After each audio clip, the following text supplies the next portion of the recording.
Welcome back to It's in the Details. Please do remember to share, like, subscribe, comment, rate, review, and all of the places. Help grow the show. Guess what? We have another solo episode this week, and up first, Zack Snyder's Justice League. As I look back on my movie and TV watching past, I am much more a Marvel fan than a DC Comics fan.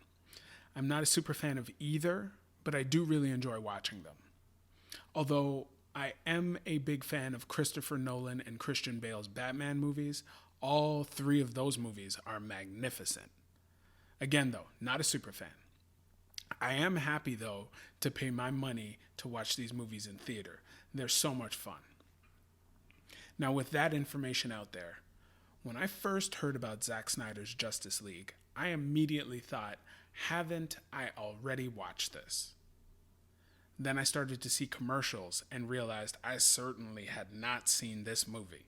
It looked spectacular, and I was all geared up to watch it. Then I found out it was 4 hours long. I immediately did what I do in situations like that. I reached out to someone much more invested in things like this than me. I got a hold of my boy Roger, my episode 2 guest for the regulars. He told me he's watched the movie twice already. Plus, he gave me some background on why the first attempt at the movie wasn't received well and why this one is so much better. As I've said before, Roger is a passionate dude who really gets into things that he likes. So the interest I already had, plus Roger's feelings about the movie, made me even more excited to watch it. So I found some time to watch this 4-hour voyage this past weekend. Y'all, this movie is good. It's good. Really, really good? I'm not sure, but it's good. Like 7.5, 8 out of 10 good as far as I'm concerned. It's really solid. If you are interested in comic book movies and you haven't already seen it, I think you're going to really enjoy it.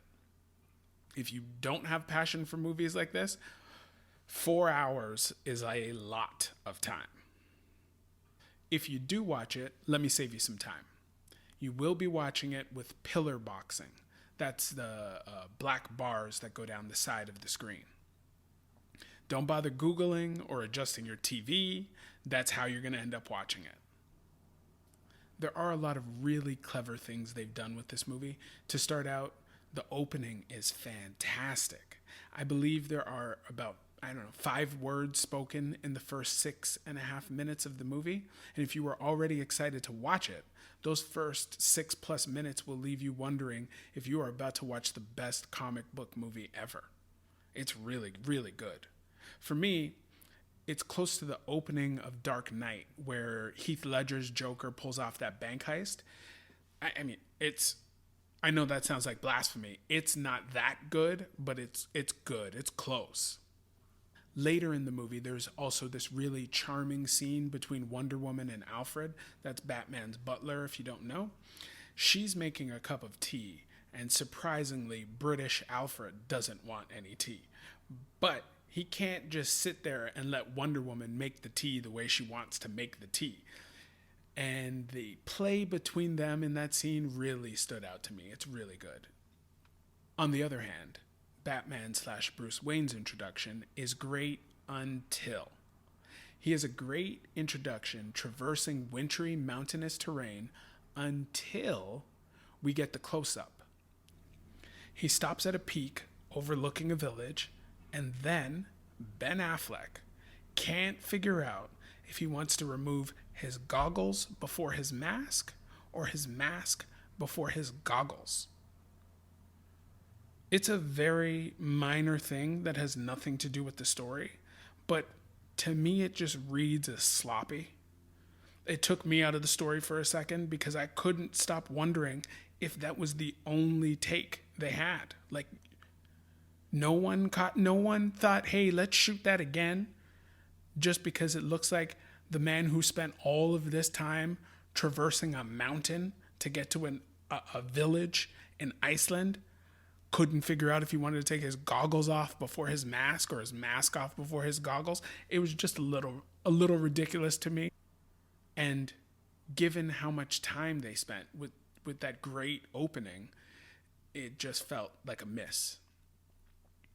There's also some pretty heavy-handed Under Armour and Mercedes ads in the movie. Again, I get it, you got to make your money, but it just took me out of it for a second. Another major highlight of the movie for me was Wonder Woman's action scenes. They did such a great job with them. I didn't particularly really like much of the first Gal Gadot Wonder Woman movie, but she is spectacular in this one. I don't even want to say too much about it. If you're into it, you have to see it. Just really strong, creative fight scenes and such cool CGI ideas. It made me want to watch Wonder Woman 1984. Ezra Miller's portrayal of the Flash is also really great in this movie. He really does a great job bringing the comedic chops or levity that all of these movies seem to have. Thor does it in the Avengers movies, I mean, along with Robert Downey Jr. But the Flash provides some good jokes, some dad jokes. He does it all. And every time they happen, you're happy they happen. It is 4 hours, however. So I get that it might not be that easy to find that time to watch it. But I don't think you'll come away from the movie thinking that was a waste of time. I think there are little cool things for everyone to pick out throughout the entire movie. I'm also wondering if the film industry will attempt to capitalize on the fact that most of us are streaming things at home for the most part now, and they'll start releasing exactly the film they want to release, unshackled by the restraints of movie theaters. Martin Scorsese dropped The Irishman in 2019 at 3.5 hours, and now Zack Snyder releases his 4-hour Justice League. You know me, I'm down for the story they want to tell. Are you?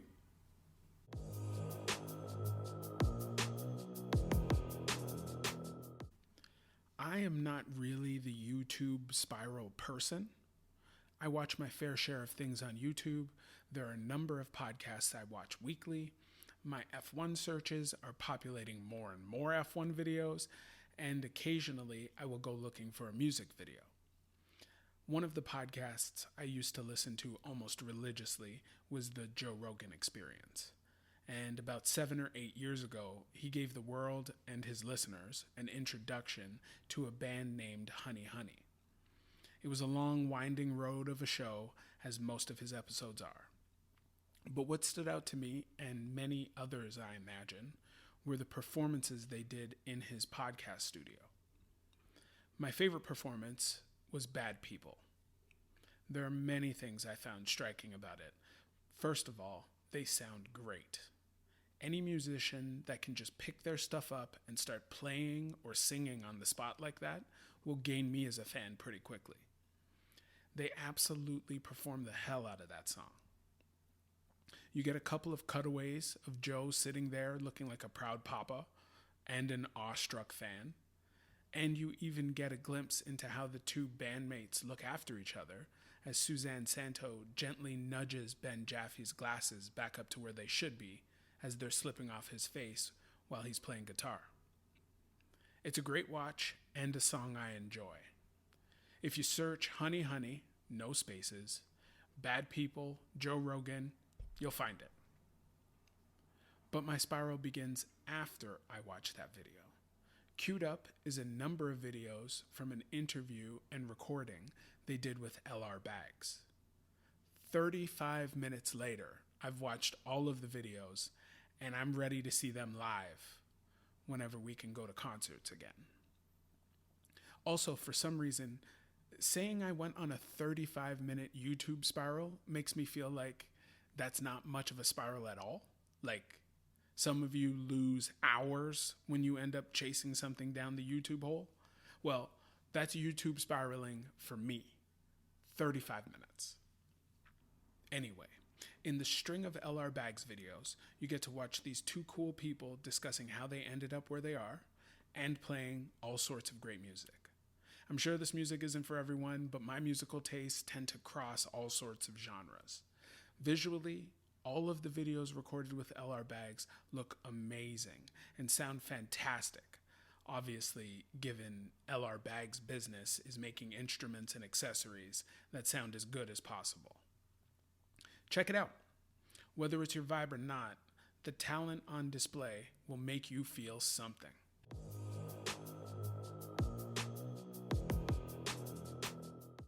January 28th, 2017. That was the day Serena Williams won her 23rd and last Grand Slam to date. It was the Australian Open. She was 2 months pregnant. June 16th, 2008. That was the day Tiger Woods won his 14th major. It was the US Open. He won that tournament on a leg with 2 fractures and a torn ACL. 11 years before he managed to pull off a miracle win at the Masters in 2019 for his 15th major win. These 2 legends transcend the sports we know them from. They will undoubtedly be considered the best to ever play their sports, while they are both in some capacity still chasing one person at the top of their sport's most major win list. I don't think anyone would keep them from being discussed as the best to ever do it. The reason I bring them up is they are my 2 individual sports idols, for lack of a better word. Heroes feels out of place when discussing hitting a ball with a racket or a club for a living, and I don't quite see them as godlike figures to be worshipped as idol would suggest, but I think you get my meaning. They were and are important. Tiger had a teenage black kid from Scarborough wondering if he could play in the Masters one day. Serena and Venus were dazzling to watch when they arrived on the tennis scene, full of passion, endless ability, and braids with beads. And while they practiced a lot, they essentially only showed up at tennis tournaments when it was a Grand Slam, and they won a lot. But given what has happened over the past few years, I'm left reflecting on 2 sports careers that may, in effect, be over before you knew it. I love watching Serena play tennis. I may have 15 social media posts in my lifetime, and one of them is Serena looking like the queen she is at the Olympics. She's dominating an opponent with a look on her face that tells the world, you knew this was going to happen. Now enjoy the show. However, watching her slot in at roughly the 4th or 5th best player in the world right now is tough. It's an inevitability of sports and life. The experienced lose their ability to perform at their peak, whether it be physical or mental, and the next generation steps up to take what will be theirs for a generation. Now, don't get me wrong. At 39 years old, Serena likely dominates 95% of the competition at any tournament that matters. But that 5% seems tricky.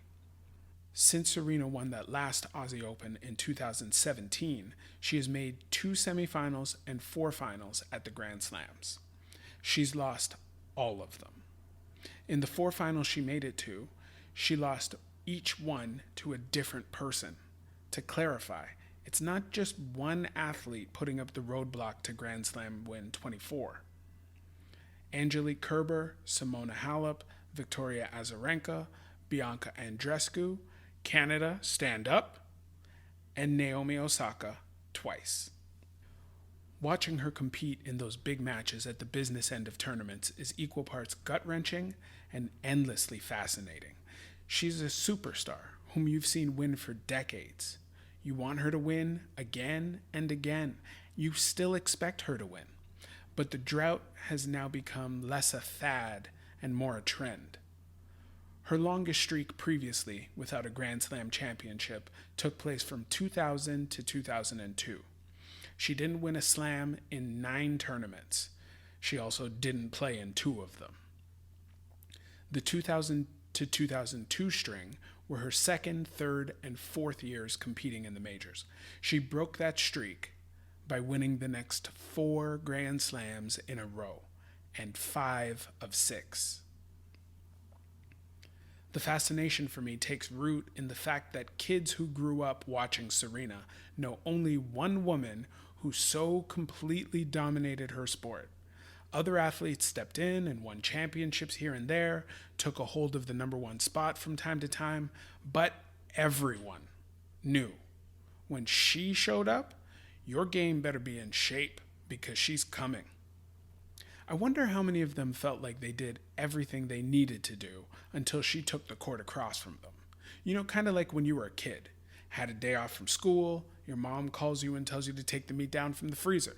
Of course you say you'll do it, you plan on doing it, and you don't. You never do. And then you hear your mom unlocking the door and you're pumped because your mom's home. And then you remember those chicken bricks are still in the freezer. That's that oh shit, I'm playing Serena moment so many must have an hour or so before they watch her walk off the court with the trophy and a fat check. It's also fascinating to watch her on court in the big matches recently. Her reactions balance on a knife's edge of ultra-competitive, elite of the elite athlete and a youthful pleading for the ability to do what you know you can do. I don't mean to belittle her by saying youthful. To me, a fully prepared athlete with championships and accolades has done the work and knows, I'm talking real belief, that they can and should win. A youthful athlete sees flashes of brilliance. They're fleeting because youth typically displays inconsistencies, glimpses of a champion's future. But can they ever pull it all together to get there? They also tend to let you see all of what is going on inside of them. On court in these past few years, you can see Serena pleading with herself to perform like she has so many times, pleading with umpires to give her a fair shake, pleading with her team in the stands because they know she's capable. She just hasn't been able to put it all together recently. Tiger Woods has taken us on a journey in this past decade and a half. Shortly after he won that major in 2008, his life unraveled publicly. I think it's fair to speculate whether or not his private life hadn't already begun to unravel by that point, at least for him specifically. But he wins that major. A few months later, crashes his car. Chaos. In the years following, while he sorts out life with his ex-wife and kids, injuries, and how he gets his game back in shape, you start to wonder if he'll ever win a big one again. He's still young enough, but who knows? He's got a lot going on around him, and from a spectator's point of view, much of it brought on by himself. In 2017, news breaks that he's arrested with several drugs in his system. And if you haven't watched the arrest dash cam footage, don't watch it. Unless you're into feeling sad. Things are bleak in Tiger fandom. April 14th, 2019, Tiger wins the Masters. Like sticking your hand in a pair of pants you haven't worn in a while and you find a 20, that major win felt like it came from nowhere. Just a little gift from the feel-good fairy. To be clear, between 2008 and that Masters win in 2019, he did win 15 times on tour, and he had a few top 10 finishes in majors. But it never really felt close to him winning a big tournament that matters. But he figured it out. It took some luck, a great amount of skill, and the will to scratch and claw your way back to the top. It captured golf fans worldwide. Fast forward to December of 2020, and the world is once again enamored with Woods. But on this occasion, it's Woods times 2. Tiger and his 11-year-old son Charlie take the golfing world and internet by storm as they play together in a father-son tournament over the holidays. Charlie appears primed to pick up the entire sport and run with it, just like his dad did some 20 years ago, and the world seems ready for it. Tiger also appears to be a great dad, giving Charlie just enough instruction to be helpful, but never coming close to that overbearing helicopter parent. They clearly love each other and love spending time with one another, and it's perfect holiday season stuff. Roughly 8 weeks later, news breaks that Tiger was in a horrific single car accident. Like most people, my mind starts racing. There are a few, but not many, spookier phrases in traffic incidents than single car accident. The details on the crash are sparse. But thankfully, it appears he's well on the road to recovery. It kind of seems like Tiger heals like Wolverine, or at least he can manage pain like Wolverine, so he will likely have a full life with his family. What does it mean for him in golf? Who knows? Given the accident, the surgeries you hear he needed and may need moving forward, the injuries and surgeries he's had in his past, and his age, who knows? Tiger is likely the best golfer a couple of generations will ever see. He doesn't come without flaws, but his ability to draw eyes to the game of golf is unquestionable, and the passion people feel while watching him play is unmatched. But there is a possibility we may have seen him win his last major so quickly after being gifted with one we didn't even expect. Serena is the queen of tennis. It's unlikely that we will ever get to see someone else do it the way she's done it, and hopefully will continue to do it. I hope she wins 5 more slams, but I'm aware it seems it will now take a combination of her playing better than we could ever imagine, avoiding Naomi Osaka, and luck. In our current culture, things are moving fast, and we have so many options for entertainment and seemingly so little time. One of those options also includes hating on folks. LeBron's the best, KD's the best, LeBron sucks, KD's soft, he's the GOAT, she's the GOAT. I'm not going to tell you to stop hating. It's fun sometimes. I participate too. But if you enjoy watching these people excel at their professions, make sure you are enjoying them while we have them. Before you know it, your favorite athlete, actor, singer is done. Now go call someone you love and tell them you love them.